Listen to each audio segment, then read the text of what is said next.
Nasaan yung batang iyon? Anak! Pumarni ka muna! Nasaan ka ga? Pumarni ka at may naisip akong challenge. Ano ba yun, Daddy? Ikaw yung nasa, nag-ano ka ga? Nagsisipong ka ga? Hindi. Eh ako yung may naisip na challenge.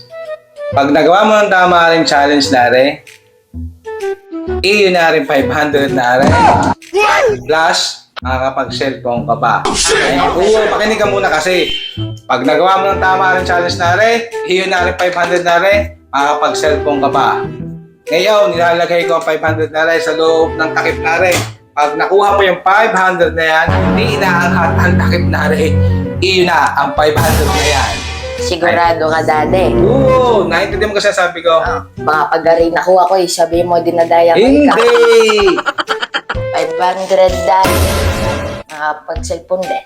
Paano mo nakuha yung 500 na yan? Kinuha ko sa ilalim. Paano mo nakuha sa ilalim?